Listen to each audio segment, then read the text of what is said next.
Hello' guys, যিহেতু আজি কি কাম কৰিলোঁ আপোনালোকে ভিডিঅ'টো চাই থাকক। কাম দেখিছে নহয়, এইবিলাক মাটি তুলিলোঁ ইয়াতে পিছফালে, যিহেতু জেগাডোখৰ এনেই পৰি আছিলে, এডোখৰ অলপ বাম কৰি দিছোঁ মাটিডোখৰ। আৰু টেবুলটো আছে বাৰু, টেবুলটো কাম নাই বাৰু ইয়াত, মটৰটো যিহেতু এইফালে আছে ছাইডত, সেইটো কাৰণে এডোখৰ বাম কৰি দিছোঁ মানে ধুনীয়াকৈ। দেখিছিলে মাটি এইখিনি পেলাই থৈছিলোঁ 4-5 সেইডোখৰ নি আজি এদায় কৰিলোঁ এইখিনি মাটি নি। আৰু ইয়াৰ পৰা এইখিনি 2 দিনমান লাগিব, যিহেতু খালী কৰিবলৈ মাটিখিনি। মানে ৰুমতে ভৰাম বুলি ভাবিছোঁ মাটিখিনি।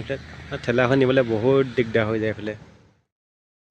মানে লাহে লাহে কামবিলাক কৰি আছোঁ। আজি এইটো ৰুম তুলি দিলোঁ, আৰু সেইদিনাখনি যিহেতু ৰুম দেখাইছিলোঁ আপোনালোকক, এইটো ৰুমটো আধা কৰি থৈছোঁ বুলি, এইটো মানে কাইলৈ হৈ যাব। আৰু এইটো হ'লে আৰু অলপ দিলে হৈ যাব ৰুমটোত।